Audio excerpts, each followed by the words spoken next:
সমস্ত ভক্ত এবং ভক্তিমতী মায়েদের শ্রীপাদ পদ্মে আমি প্রণাম জানাই। আমি প্রণাম জানাই কমিটির সমস্ত দর্শকদের পদে এবং সমস্ত কর্মকর্তার শ্রীপাদ পদ্মে আমি প্রণাম জানাই। আজ এই কবির আসরে আমি তাপস বিশ্বাস এই প্রথম কোন কবির আসরে দাঁড়িয়ে কোনো কথা বলতে চলেছি। কবি ছন্দ কিভাবে বলতে হয় আমার জানা নেই, ছন্দে কিভাবে কথা বলে মানুষের মনোরঞ্জন করতে হয় সে বিষয়টি আমার পুরো জানা নেই। আমার একটা ইউটিউব চ্যানেল রয়েছে হরিভক্তি টিভি, সেখানে বিভিন্ন কুসংস্কার যাতে দূরীভূত হয় সেজন্য সমাজ সংস্করণমূলক আলোচনা করে থাকি, শাস্ত্রীয় বিভিন্ন দিকের আলোচনা করে থাকি।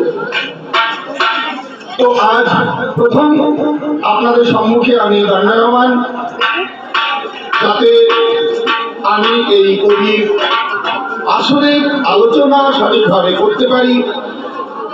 আপনারা আশীর্বাদ করবেন।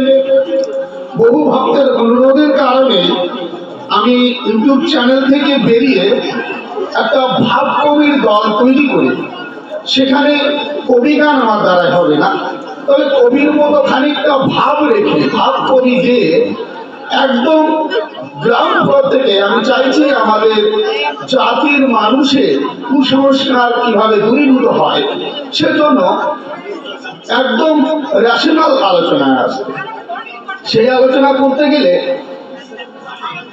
একটু মানুষের যদি মনোরঞ্জন না হয় তাহলে নিখাত খালি আলোচনা অনেকেই শুনতে চায় না। বাবা কিসের কিসকিস আওয়াজ হচ্ছে কিসের?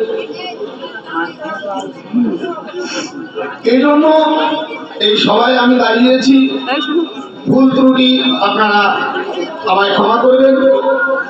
প্রথমত আমাদের মানুষের জানার প্রয়োজন এই যে শাস্ত্রগুলো আমরা দেখতে পাচ্ছি, এই শাস্ত্র রচনা হয়েছে কবে? বাবা আমার যে প্রশ্ন করে গেল রাম এবং কৃষ্ণের অস্তিত্ব নাই, এটি হরিভক্তি টিভিতে দেখতে পেরেছে। সে কথার জবাব দেওয়ার পরে আমি দাঁড়িয়েছি এই আসনের ভিতরে। যাই হোক, আলোচনায় প্রবেশ করি। ভুল ত্রুটি পুনরায় মার্জনা চেয়ে আপনারা একটু শ্রবণ করবেন। আমি যে আলোচনাগুলো করি একান্তভাবে শোনার প্রয়োজন, বিশেষ করে যারা শিক্ষিত ছেলে মেয়ে তাদের জন্য তো একদম অবশ্যই আলোচনা শোনার প্রয়োজন আছে। আর যারা একটু অল্প শিক্ষিত বা মনে হচ্ছে যে শিক্ষা সেভাবে পায়নি, আমাদের মানুষ অভাবের জন্য বিভিন্ন কারণে শিক্ষা নিতে পারেনি, তাদেরও কথাটা শোনার প্রয়োজন আছে। কারণ সে না জানুক, অন্তত তার ছেলে মেয়ে নাতিপুতি এদেরকে জানাবার প্রয়োজন আছে। কতদিন আর আমরা আমাদের মাথায় কাঁঠাল বলে নিয়ে আরেকজনকে খাওয়াবো? তাই বাহ্য কথা ছেড়ে দিয়ে আমি চলে আসবো সরাসরি আলোচনায়। তাই বাহ্য আলোচনা করে শেষ বন্ধনাতে করি প্রবেশ। প্রণাম জানাই জন্মদাতা মাতা পিতার পায়, যাদের কৃপা বলে এসেছি এই ধরাতলে, যেন তাদের পদে মতি হয়। উপদেষ্টা গুরুজিনী বাণী পাগল গুণমণি, প্রণাম জানাই তার রাঙা পায়। সে আমারে কৃপা করে আনিল এই মতুয়া বাজারে, অর্ঘ দিল বাবা হরি গুরু চাঁদের পায়। দাঁড়াই সভা বাজারে ডাকি বাবা গুরু চাঁদে কোথায় তুমি পতিত পাবন এসে আমার ঋতুমা ধারে বাক্য পা ধরে সর্ববাক্য তোমাতে স্মরণ। বাবা তুমি আমার বিদ্যা দাদা, তুমি আমার জ্ঞান দাদা, তুমি আমার করুণা সাগর। তোমার করুণার গুণে মহামূর্খ পণ্ডিত বাণী ব্যক্ত আছে জগৎ মাঝার। আমি অতি মূলমতি, নাহি জানি প্রেম ভক্তি, নাহি জানি সাধন ভজন। নিজ গুণে করো দয়া, দেহ করে ফল ছায়া, শক্তি দেহ পরিবারে বাক্য বিলোচন। বন্দনার শেষ ভাগে সীতার মহাভাগে পরজোরে প্রণতি জানাই। কবিগানের শিরোমণি তারক ভাগবত চূড়ামণি, তাহার মতো আর কেউ নাই। তারক চাঁদকে প্রণাম সেরে ফিরে আসি এ আসরে, ভক্তগণে যত দূরে দেখিবারে পাই, সাকারে কি নিরাকারে যে যেখানে আছেন দূরে, সবাকার চরণে আমি প্রণতি জানাই।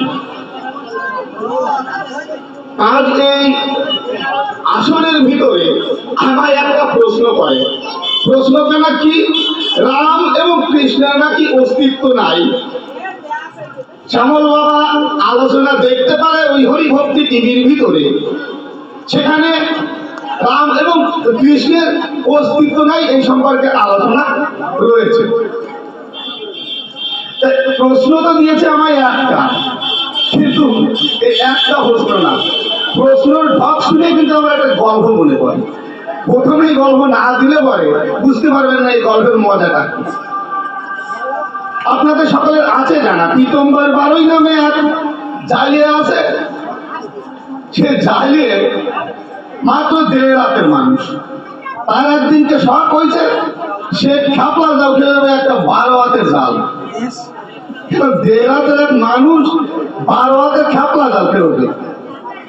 যখনই ঘোষণা করেছে যে পীতম্বর আজ 12 হাতে জাল খেল দেবে, গ্রামের মানুষ তো ভাইয়ে চলে যাইছে একটি পুকুরের পাড়ে। পীতম্বর 12 হাতে খাপলা জাল খেল দেবে, এই কি করে পারে? এই পীতম্বরের খাপলা জাল খেল দেখবার পরে এসেছে গ্রামের মানুষ ভেঙে দিল ওই পুকুরের পাড়ে। পুকুরের মধ্যে পীতম্বর একটা মাঝি এবং একটা নৌকা রেখে দিয়েছে। তাই লোক দাঁড়িয়ে আছে, পীতম্বর আর আসে না। কি ব্যাপারে পীতম্বর আসবে কখন? এর মতো সময় দেখতে পারে দূরের দিয়ে রাস্তা দিয়ে এক গোছা জাল কেমন যেন ঘুরিয়ে দিয়ে আসতেছে। সবাই মনে মনে করে ভাবো না জাল কি করে আসে, কেউ তো দেখি না। যেই একটু কাছাকাছি আসে সেই দেখতে পারে জাল গোছা পীতম্বর ওই মাথার পরে নিয়ে ঘুরঘুর হয়ে হাঁটে আসতেছে। এখন ওই জাল আমাদের মাথার পরে নিয়েছে, খানিকটা ঝুলে পড়ে, একদিন বাইরে পড়ে। এরকম করতে করতে সে পীতম্বর বিরাট ডাকিয়ে গেছে, খালি পায়ের গোছা দুটো দেখা যাচ্ছে। এরকম করে জাল সে বয়ে নিয়ে আসে পুকুর পাড়ে। এসে সঙ্গে সঙ্গে ডাকে তার মাঝিরে, এই মাঝি নৌকা নিয়ে আসে তীরপুরি। মাঝি কুলে নৌকা নিয়ে আসে। আসার পরে পীতম্বর সেই নৌকায় উঠে গিয়ে মাছ পুকুরের কাছে চলে গেছে, মাছ পুকুরে। পাড়ের যে লোক দাঁড়িয়ে আছে তারা দেখে বলে পীতম্বরের কাছে, এই পীতম্বরী তুই ঢেউ দিবি তা মধ্যে যাস কেন?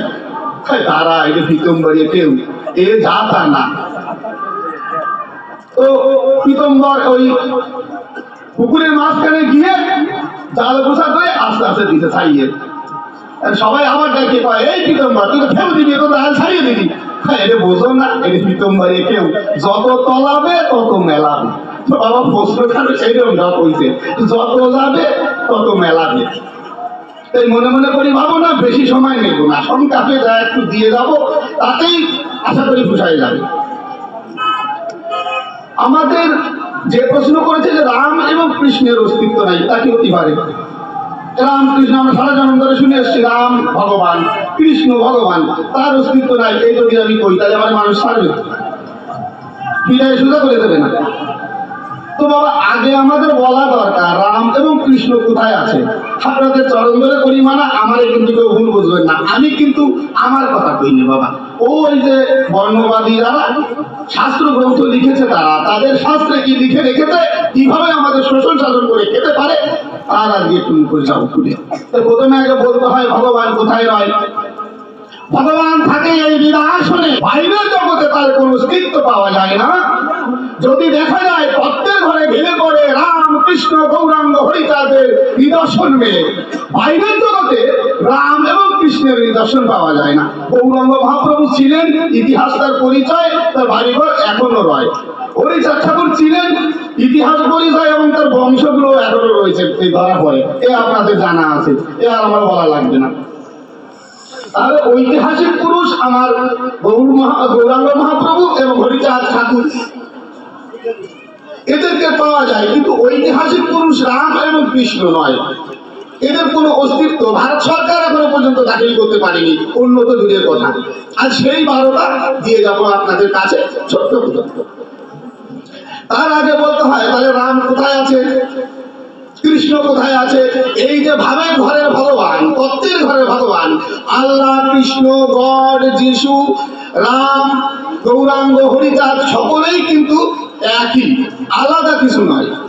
যে যে ভক্ত যে যে নামে তারে ডাকে, সে সেই নামে তার কাছে প্রকটিত হয়, আলাদাভাবে কিছু নয়। বাইরের জগতের কর্ম দেখে তাকে কে কতটা গুরুত্ব দেবে, কে কতটা মানবে, সেই বিষয়টি আমাদের দেখা দরকার। আজকে যদি আমরা একটু প্রথমেই আমাদের অশ্বিনীকতার কথার দিকে একটু যাই, সেখানে আমরা দেখতে পাই অশ্বিনীকতা হরি সংকীর্তনের মধ্যে লিখেছেন, দেহ লঙ্কার সংখ্যা গুছাও দয়াময়। কোন লঙ্কার কথা বললেন তিনি? তিনি কি ওই শ্রীলঙ্কার কথা বললেন নাকি শ্রীলঙ্কার সংখ্যা গুছাও দয়াময়? তিনি কি বললেন? লঙ্কা কোথায় দেখালেন? লঙ্কা বাইরে দেখালেন নাকি বাবা? তিনি দেখালেন কোথায়? ভিতরে। বলেন আমার এই দেহরূপ লঙ্কা, এই লঙ্কার সংখ্যা গুছাও দয়াময়, দুর্মতি রূপ বসানন বাঁচি না তার যন্ত্রণায়। এই যে আমার ভিতরে যে দুর্মতি, এই দুর্মতি হচ্ছে দশানন, এই দুর্মতি হচ্ছে রাবণ। এই রাবণকে বধ করতে হবে। হে প্রভু তুমি এসো। তাই অশ্বিনীকতা পাঠাচ্ছে কাকে? সীতা হারিয়ে গেছে আমার। কোন সীতা? অশ্বিনীকতা বলছেন, শান্তি শীতে অন্বেষণে পাঠাও রাস্য হনুমানে, গিয়ে মুক্তি আম্রগণে খেয়ে করুক চূর্ণতায়। কোন শীতে? ওই জনক নন্দিনী সীতার খুঁজতে পাঠাচ্ছে অশ্বিনী? না, বলছেন আমার এই লঙ্কার শান্তি ক্ষয় হয়ে গেছে, এই শান্তি অন্বেষণ করতে পাঠাও। কাকে? দাস ভাবরূপ হনুমান। ভক্ত যে হনুমান, দাস ভাব, দাস্য বর্ষ সকল মধুচারী রস, এই যে 4টি রসের মধ্যে দাস ভাব যে রস, তাকে পাঠাচ্ছে ওই শান্তি শীতে অন্বেষণ করে আসো। লঙ্কা পুরাই দিদি বলছে, সেই আগুন জ্বালায় না। কি আগুন?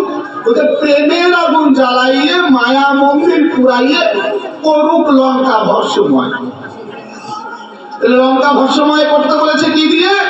প্রেমের আগুন জ্বালাইয়ে। অন্য কোনো আগুনের দ্বারাই কিন্তু পুরানো যায় না। এরপর তিনি আরো কি বলছেন? রামচন্দ্রকে লঙ্কায় যেতে বলছেন অশ্বিনীকতা। কোন লঙ্কায়? কিভাবে বলছেন?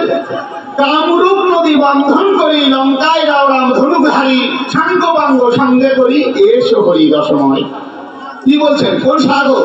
ওই আরব সাগর বন্ধন করতে বলেছেন কি? বললেন কামরূপ সাগর বন্ধন করো। যত সময় দেখে থাকে কামের বাস, তত সময় পাওয়া যায় না সেই শ্রীনিবাস। তাহলে আমার এই কামরূপ নদী তুমি বন্ধন করো হে প্রভু। আমার ভিতরে কামনা বাসনা এইগুলোকে দমন করো আগে। এই কামনা সাগর বন্ধন করে তারপরে হরির আরাধনা করা যায়, রামরে পাওয়া যায়। তাই রামকে আসতে বলছেন এই জায়গায়, এরাম বাইরের জগতের নয়। তিনি আরো বলছেন, অলস পাপী কুম্ভকর্ণ সাহসকে তাই করচূর্ণ, তবে অঙ্গ শীতল হয়। কেন বলছেন? আমার ভিতরে যে অলসতা, সেই অলসতাই হচ্ছে আমার কুম্ভকর্ণ। এর দ্বারাই আমরা অস্থির হয়ে উঠি। আমরা যে কোনো কিছু করতে গেলে আজ করি, কাল করি, পরশু করি বলে ফেলে রেখে দিয়ে অলসতার কারণে কিছু হয় না, কি সাধন কি ভজন। এই জন্য কি করলেন তিনি? তারপরে আবার বললেন, রাবণকে বধ করার কথা বলেন, ব্রহ্ম জ্ঞান রূপ ব্রহ্মবাণী, দুর্মতি রূপ দশাননে, বিনাশ করো জানে পানি। তাহলে কি বলছেন? ব্রহ্ম জ্ঞান রূপ ব্রহ্মবাণ নিক্ষেপ করতে বলছেন। ব্রহ্মবাণ দিয়ে, এটা বাইরের জগতের বাণ না। মোটামুটি এইটুকু আমাদের হচ্ছে ধারণা, এ রাম বাইরের জগতের না। তাহলে বাইরের জগতের রাম আমরা বাল্মীকি রামায়ণে যা দেখতে পাই, তাহলে সেটা কবে এসছে? এবার একে একে আসি সেই ধারণায়, রামের কেন বাইরের জগতের অস্তিত্ব নাই, কৃষ্ণের কেন বাইরে আমরা অস্তিত্ব খুঁজে না পাই, সেই বিষয়টি আমরা আজ আলোচনা করব ইতিহাসের নিরিখে এবং শাস্ত্রীয় নিরিখে, দুই দিক দিয়ে। আচ্ছা, রামচন্দ্র জন্মেছে কবে? ত্রেতা যুগে। রামচন্দ্র যদি ত্রেতা যুগে জন্মগ্রহণ করে তাহলে দেখতে হবে সেটা কত লাখ বছর আগে বা কত লাখ বছরের ভিতরে। আমরা দেখবো সত্য, ত্রেতা, দাপর, কলি, এই যে চারটি যুগ, কোন যুগের কত আয়ু আপনারা একটু করবেন গণনা, আমার তো মনে থাকে না। সত্য যুগের আয়ু হচ্ছে 17,28,000 বছর। ত্রেতা যুগের বয়স হচ্ছে 12,96,000 বছর। দাপর যুগের বয়স 8,64,000 বছর এবং কলি যুগের বয়স 4,32,000 বছর। তাহলে রামচন্দ্র যেহেতু ত্রেতা যুগে জন্মগ্রহণ করেছে, তাহলে ত্রেতা যুগে যদি আমরা ধরে নিই রামচন্দ্র একেবারে শেষে জন্মগ্রহণ করেছে, রামচন্দ্র মারা গেছে, ত্রেতা যুগ শেষ হয়ে গেছে। কিন্তু দাপর যুগটা তো ধরে নিতে হয়। তাহলে দাপর যুগের আয়ু কত? দাপর যুগের আয়ু আগে রামচন্দ্র জন্মগ্রহণ করেছে এই বৈদিক শাস্ত্র গ্রন্থ মতে। তাহলে আমরা দাপর যুগের আয়ু পাচ্ছি শাস্ত্র মতে কত? 8,64,000 বছর। আর কলি যুগের তো কিছু বয়স হয়েছে, 5,000 বছর সবে বয়স হলো। তাহলে এই 5,000 বছর যোগ করলে পরে 1,69,000 বছর মিলে 1,69,000 বছর আগে রাম জন্ম নিয়েছে। এই তো আমরা ভাই শাস্ত্র মতে। এইবার যদি আমরা ইতিহাসের দিকে চোখ রাখি তাহলে ওই সময় মানুষ ছিল নাকি? একটু যারা শিক্ষিত ছেলে মেয়ে আছেন, যারা লেখাপড়া করেন, ইতিহাস সম্পর্কে যাদের একটু জ্ঞান আছেন, তারা মনে মনে করবেন একটু বিবেচনা, ওই সময় তো এই ধরা দামে মানুষ ছিল না। তখন কি ছিল? তখন ছিল হোমো ইরেক্টাস, তখন ছিল হোমো লিয়ান্ডারথালস, ছিল আমাদের এই ভূভাগে। তখন কি রাম ওই লিয়ান্ডারথালস হয়ে বা হোমো ইরেক্টাস হয়ে জন্মেছে? এই আমাদের মানতেই হবে। আর দুটো তো সত্যি কথা বলে না, হয় ইতিহাস মিথ্যে কথা বলতেছে, না হলে ওই ওদের শাস্ত্র করে মিথ্যে কথা বলছে। কেউ না কেউ আমাদের সঙ্গে তো জালিয়াতি করছে, কিন্তু ইতিহাস মিথ্যা বলতে পারে না। এখন যদি কেউ পরে এই বৈজ্ঞানিক যুগে বসবাস করে বিজ্ঞানকে কেউ যদি অস্বীকার করে তাহলে তার মতো আহম্মককে খুঁজে পাওয়া যাবে না। আজকে আমরা এই যা দু চোখে দেখতে পাচ্ছি, এই আমরা যে যা পড়ে আছেন, এই যে চকচক করছে অনেকগুলো চশমা, এ কিন্তু বিজ্ঞানের অবদান, কোনো অবতার জায়গায় নাই। এই আমাদের জামা কাপড়, মাইক, এই আমরা যা কিছু দেখতে পারি দুই চোখের সামনে, সমস্ত কিছু বিজ্ঞানের অবদান। তাই বিজ্ঞানকে অস্বীকার করে রামকে ধরে রাখিয়ে কোনোদিন কিছু পারা যাবে না। তাহলে আমাদের বিজ্ঞানকে স্বীকার করতে হবে। বিজ্ঞান বলছে, ইতিহাস বলছে যে রাম যে সময় জন্মগ্রহণ করার কথা বলা হয় সেই সময় ভূভাগে মানুষ ছিল না, তাহলে রামচন্দ্র তো থাকতে পারে না। দ্বিতীয়, আপনাদের সকলের আছে জানা, আর্য আর অনার্য এই জাতি দুইখানা ভারতবর্ষে। আর্য জাতি যারা, তারা হচ্ছে ব্রাহ্মণ, ক্ষত্রিয় এবং বৈশ্য, এই যে তিন জাতির মানুষ যারা আর্য জাতি, তারা শূদ্র এবং অস্পৃশ্য জাতি যারা ভারতীয় মূল নিবাসী, তারা এই ভারতীয় মূল নিবাসীদের দাস বানিয়ে রেখে আর্যরা নিজেরা হয়েছে হচ্ছে উচ্চ বর্ণের। এইবার আমরা ইতিহাসের দিকে যদি দেখতে যাই, সেখানে আমরা দেখতে পাই আর্যরা কিন্তু বাইরের থেকে এসে আজ থেকে 3,500 বছর আগে ইতিহাসের পাতায় লেখা হয়, সেখানে দেখা যায় যে আর্যরা আমাদের ভারতে এসে খ্রিস্টপূর্ব 1,500 বছর আগে। তাহলে খ্রিস্টপূর্ব 1,500 বছর যদি আগে আর্যরা আমাদের দেশে আসে, মানে আজ থেকে 3,500 বছর আগে, তাহলে আজ আর্যরা এলো আমাদের দেশে 3,500 বছর আগে, আর তাদের ঘরে সন্তান জন্ম নেয় 8,64,000 বছর আগে। এটি মানা যায়? এটা কোন যুক্তির বলে মানা যায়? তো এখানে তো কোনো জায়গায় তো মানা যায় না যে রামচন্দ্র এসে আরো আগে, কারণ কি রামচন্দ্র হচ্ছে ক্ষত্রিয় ঘরের সন্তান। এই আর্যরা এসছে, তারা আমাদের দেশে এসছে মাত্র 3,500 বছর আগে, আর তাদের রামচন্দ্র জন্ম হবে আমাদের দেশে 8,64,000 বছর আগে। এটি মানা যায়? এরপরে আরো দুটি একটা আমি উদাহরণ দিই, এদের যে গ্রন্থ কেমন, মানে কিভাবে আমাদের ঠকাইছে। আচ্ছা, এদের যে গ্রন্থ লেখা এত সংস্কৃত ভাষায়, এখন এই সংস্কৃত ভাষা, এই ভাষা তৈরি হয়েছে কবে? একটুখানি যদি ইতিহাস খুলে দেখলে পরে এই সমস্ত তথ্য আপনারা দেখতে পাবেন। এই সংস্কৃত ভাষা তৈরি হয়েছেই হচ্ছে আজ থেকে 2500 বছর আগে। আর্যরা যখন আমাদের দেশে আসে, ওদের মুখের ভাষা ছিল প্রাক আর্য ভাষা। ইরাক এবং ইরান থেকে আমাদের দেশে তারা এসেছে। আসার পর তারা কিন্তু আমাদের দেশের যে সমস্ত আমাদের দেশের যে সমস্ত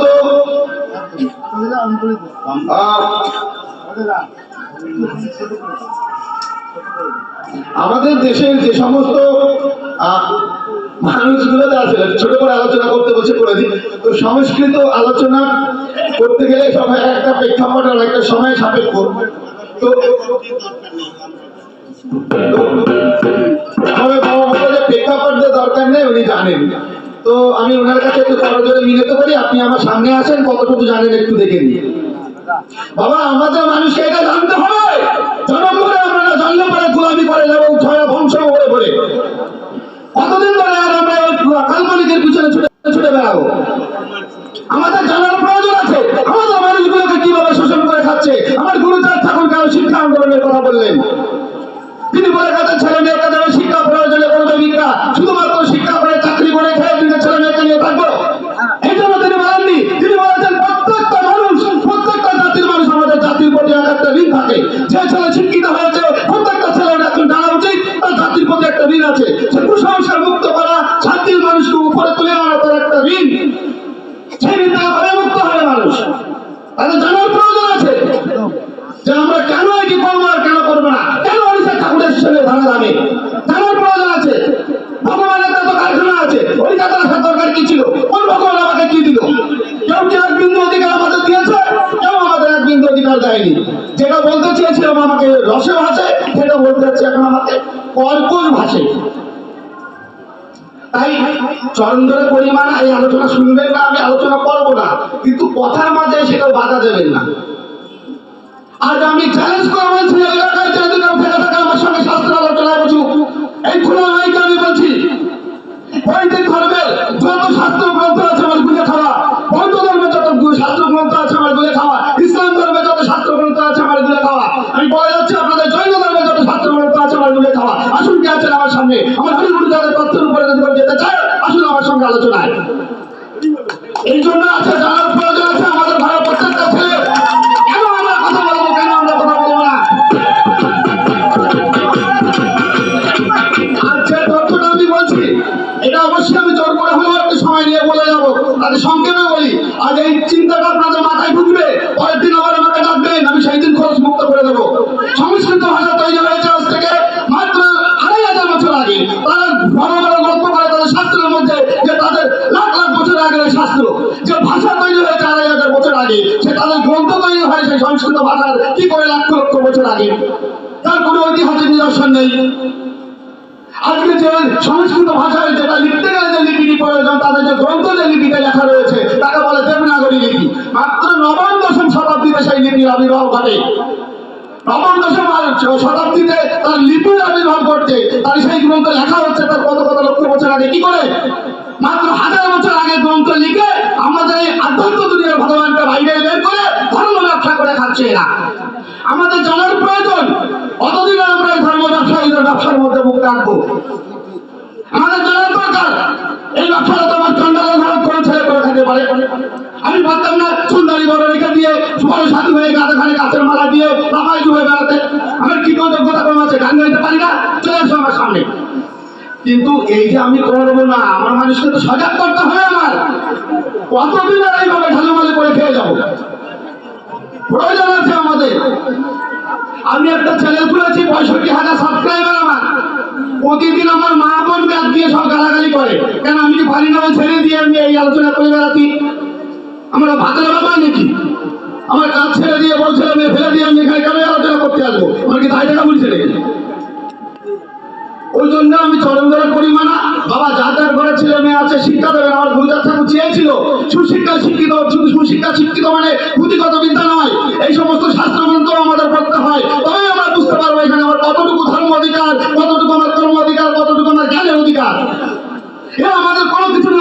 দেয়নি। প্রত্যেকটা শাস্ত্রের মধ্যে যদি খুলে দেখেন সেখানে দেখতে পারবেন ব্রাহ্মণ ক্ষত্রিয় বৈশ্য শূদ্র শূদ্রের নেই এই ধর্মের অধিকার। আমরা তো চন্ডাল পতি ভাবৃষ্য জাতি, আমরা তো এদের ধারে কাছেও যেতে পারি না। আজকে এই বেদের মধ্যে যদি আমরা দেখি এই বৈদিক ধর্মের শাস্ত্র গ্রন্থ দিতেন, বেদের মধ্যে পরিষ্কার বেদের রয়েছে যে সেখানে নিরাকার ব্রহ্মের উপর হবে উপাসনা। এই ব্রাহ্মণটা তো সেই বেদ মানে।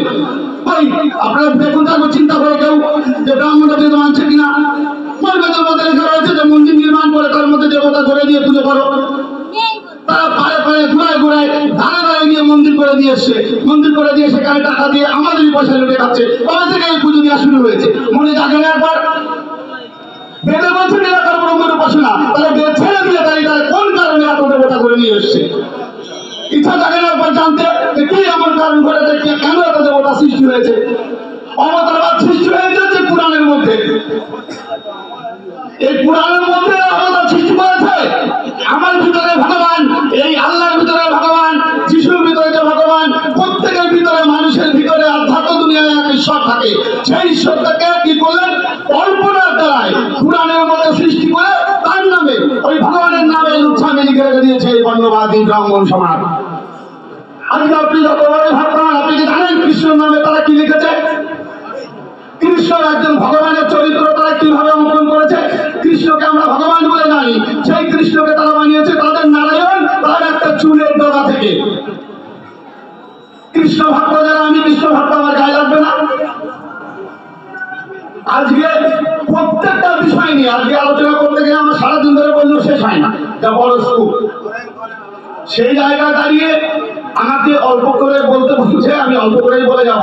তবে যে তথ্যগুলো আপনাদের দিচ্ছি সেটা নিয়ে ভাববেন একটু, যে আমাদের এই যে ছন্দে কথা বলা যায় আড়াই গেলে, তো বিষয়টা কি, আমাদের যে মানুষকে এই লিপি বেরিয়েছে নবম দশম শতাব্দীতে, সংস্কৃত ভাষাটা হচ্ছে 2500 বছর আগে, তাহলে আমরা সমস্ত কিছু পাচ্ছি নতুন। এই যে নতুন একটা মতবাদ এরা সৃষ্টি করলো কেন? এই প্রশ্নগুলো আমাদের জানতে হবে, আমাদের ভিতরে আনতে হবে যে ভাই কেন, কি করেছে। এই কারণটা যখন অন্বেষণ করতে যাব তখনই আমার গুরুচাঁদের আদর্শ পূর্ণ হবে। তখনই আমরা বুঝতে পারবো যে কি এমন ঘটনা ঘটেছিল যার কারণে আজ এত কিছু তৈরি করা হলো। এটা তো ঠিক যে আমাদের এই চন্ডাল জাতের মানুষ যারা, নমশূদ্র যারা, এমনকি এই পদ মানুষ যাদের বলা হয়, এরাও 350 বছর আগে নিজেদের এই চন্ডালের জাতির থেকে আলাদা হয়ে গিয়ে নিজেদের পদ বলে প্রমাণ দিচ্ছে। আজকে এরা নিজেদের ক্ষত্রিয় বলে দাবি করে। প্রজাতি সম্পর্কে দুটো কথা না বললে নয়, কারণ সেও তো আমার ভাই। কারণ এরা কি করেছে, ব্রাহ্মণ্যবাদের পাল্লায় পড়ে শক্তি সংগ্রাম তন্ত্রের ভিতরে আছে না এই প্রজাতি একদম স্বয়ং রামের বংশধর।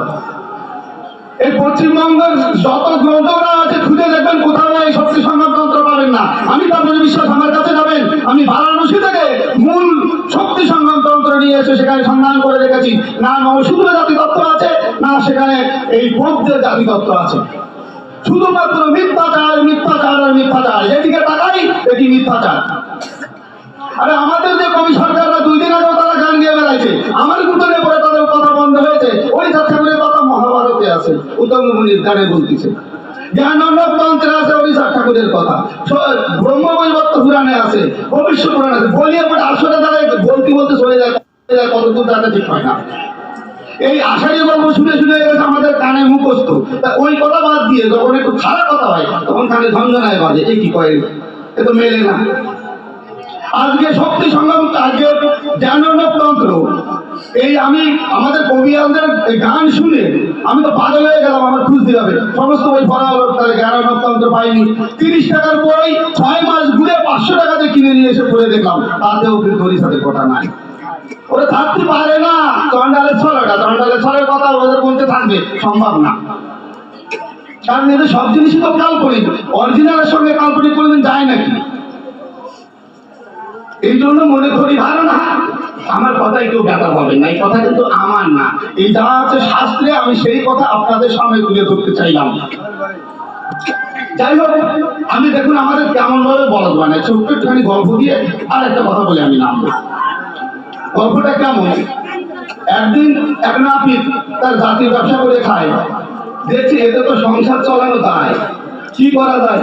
মনে মনে ভাবছে যে আর এই নাপিতের কাজ করবো না, কাপড় বেশি খাবো আর অভাব থাকবে না।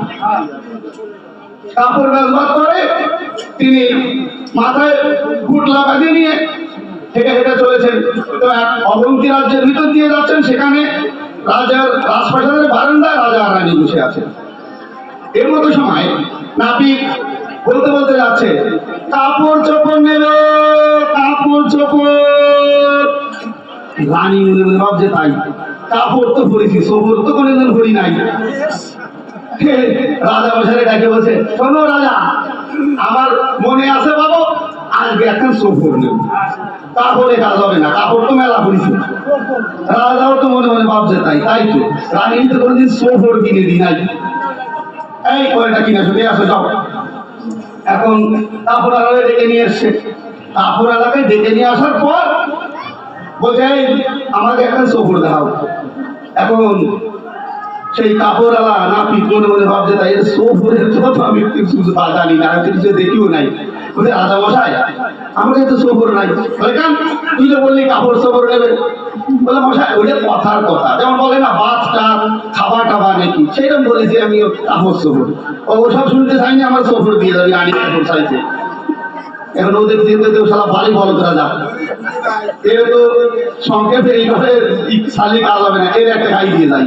আপনাদের আছে যারা এই সকল লোকে বলে, আমি কিন্তু বলি না, নাপিত বলে ষড়যন্ত্র বুদ্ধি। তার একটা কিন্তু এই জায়গায় কাটাই দিয়ে যাচ্ছে, মনে মনে ভাবছে তাই এই রাজাকে কিছু টাকাই দিয়ে যায়।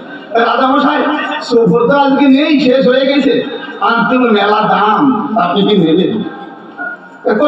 কত টাকা? আমি রাজা, আমি নেবো না মানে খালি নেবেন নাকি? বলছে, রাজা মশাই এটা নিতে গেলেই 10 লাখ টাকা দাম পড়ে। প্রথম শুনে রাজা একটু ঢোক দিয়ে 10 লাখ, 10টি।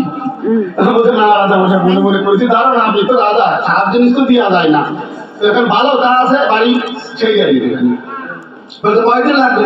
বলে, রাজা মশাই একটু নকশা টকশা করতে তো কয়দিন সময় লাগবে, তা দিন 10 লাগবে। রাজা কয়, না রাজ্যে কি কাজ করি, 7 দিনের মধ্যে চোখ হয়ে দিবি। এই কিনা আসিস বলে অর্ধেক টাকা দিয়ে দে, 5 লাখ টাকা দিয়ে দে, আর চোখ হয়ে দিবি 5 লাখ টাকা দেবে।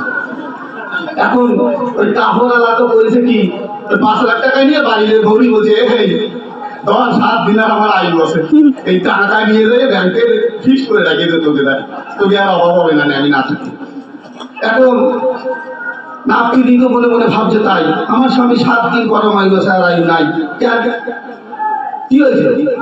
বলে, আরে রাজার দ্বারে গেছি, এখন উনি রানী তো ধরিস, আমার সফর দিতে হবে, আমি তো তাই করি এই 5 লাখ টাকা নিয়ে আইছি নিয়ে সফর দেবো, কি রে তো আমার মরণ আসবে রে।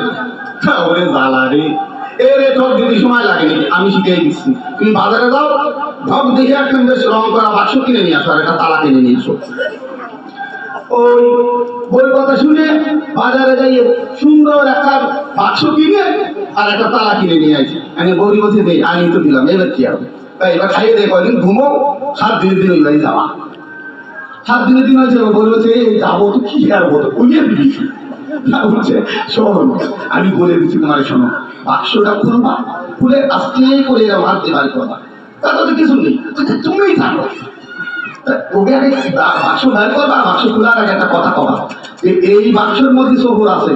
রাজা মশাই সবাই সামনে তো দেখানো যাবে না, তুমি 3 জন আসেন পাশে, আলাদা করে দেখাতে হবে, কারণ এত দামি জিনিস। রাজা মশাই থেকে আসবে, আগে রাজা রানী বাদ দিয়ে ফাঁসের টানে কবা যে এই সফর সেই ব্যক্তি পারবে যার মা পরম সতী, বিবাহর আগে ছিল একেবারে একটাই পুঁথি, আলাদা কেউ ছিল না। আর যদি যার মা সতী নেই, এদিক ওদিকের একটু চরিত্র খারাপ হয়, সে কিন্তু সফর দেখতে পারবে না, সাবধান। এখন এদিকে বাড়ি সুন্দর বুদ্ধি তো, এ যাত্রায় যদি এর দ্বারাই বাঁচে যায়, এই চিন্তা করে তিনি ওই সফর ভরে বাক্স নিয়ে এসছে রাজার কাছে। রাজা মশাই বলছে, তাই শোন, বলছে রাজা মশাই আমার কথা শোনেন। বলে, কি? বলে, এ সফর তো সবার সামনে দেখানো যাবে না, তাই মনে মনে করি বিবেচনা, আপনারা 2-3 জন আলাদা চলেন, তাদের এ সফর দেখাই। রাজা মশাই সারে ডাকি নিয়ে যাবো, এই মন্ত্রী তুমি চলো তো। রাজা বেটা রানী গেছে, 3 জনে এক ঘরের মধ্যে গিয়ে বসেছে। এই সময় ওই নাপিত কিন্তু বলছে যে, দেখুন রাজা, এখানে কিন্তু একটা কথা আছে, এই সফর কিন্তু যা তা না, এই দেখতে গেলে পরে যার মা একেবারে সঠিক সঠিক ধরে সেই মাত্র দেখতে পারবে, অন্য কেউ কিন্তু না। এখন রাজা মশাই ভাবছে তা ঠিক আছে, ও ও মনে মনে হয় আগে রাজারা দেখাবো না, আরে মন্ত্রী দিয়ে শুরু করি। মন্ত্রী বোধের মন্ত্রী মশাই এই সফর সেই দেখতে পারবে যার মা পরম সতী ছিল। অসতী যদি হয়, চরিত্র যদি খারাপ হয়, সেক্ষেত্রে সফর দেখতে পারবে না। ও বাক্স খুলেছে, খুলে আস্তে করে বার করে এরকম টানায় দেখুন তো কেমন পছন্দ হচ্ছে। মন্ত্রী তো মনে মনে ভাবছে তাই আমার মা তো সতী নাই, এখন আমার মা সতী নাই তো নাই, আমার মা নাই আমি জানি না, এরা তো জানি না, তার থেকে যাত্রায় দেখে ফেলি যাওয়া একটা হবে। এরপর দেখতেছে শোনো আমি কিন্তু দেখতে পাচ্ছি ভারী সুন্দর হয়েছে, আমার পছন্দ হয়ে গেছে, তুমি রাজারে দেখাও। রাজা কোথাও রাজা আমার কিন্তু পছন্দ, আপনি দেখেন। রাজার সামনে ওই বাবা দেখছে, রাজা আমার সাথে দেখেন তো। রাজা মনে মনে করছে বিবেচনা, আমার মা তো সতী না, মন্ত্রীর মা সতী হয়ে গেল, আমার মা সতী বাদ হয়ে গেল, না এ করা যাবে না। তাই রাজা মনে মনে করছে ভাবনা আমার মা যে অসতী এ কেউই কখনো না। বলছে না ভারী সুন্দর, সত্যি তো এরকম একটা সফর, এত দাম, ভালো ভালো ভালো, তুমি রানীকে দেখো। রানীকে যখন দেখাতে গেল, রানীও মনে মনে চিন্তা করছে তাই, আমার মা তো সতী নাই, দেখে দুজনের মা সতী, আমার মা অসতী, কব কেন, এই যদি করি তাহলে তো আমার বাড়িতে দাঁড়ায় যাবে, আমি সংসার করতেও তো পারবো না। তাই মনে মনে করি পাবো না, আমার মা অসতী, একে কেউ কব না। রানী বলছে বাহ ভারী সুন্দর তো, এই সফর কিন্তু আমার ভারী সুন্দর পছন্দ হয়েছে, তুমি বাক্সের মধ্যে বলে তালা মারি দাও আমারে। বাক্সের মধ্যে বলে তালা মারি দিয়েছে রানীর কাছে। রাজা বলছে শোনো রানী, এই চোপর করে তুমি আসো, আমরা সবাই দেখি। রানী বলছে শোনো রাজা, এটা সফর, এই পড়িয়ে সবার দ্বারা আনা যাবে না, একমাত্র তুমি দেখো, আর কেউ দেখানো যাবে না, আমি সফর তো। তা বাবা শাস্ত্রের মধ্যে আমাদের সফর দাঁড়াই দিছে, ভগবান নামক সেই ওই দুহাই, সেই দুহাই দিয়ে সফর ধারায় দিয়ে দিয়েছে ছেড়ে, কতদিন আর সফর দেখে যাবো। এই সফর নামক বস্ত্র করে উলঙ্গ হয়ে আমরা ঘুরে বেড়াচ্ছি দাঁড়ে দাঁড়ে। তাই পদে ধরে গরিমানা কেউ আর বেশি দিন সফর করে থাকেন না, একটুখানি কাপড় করা দরকার।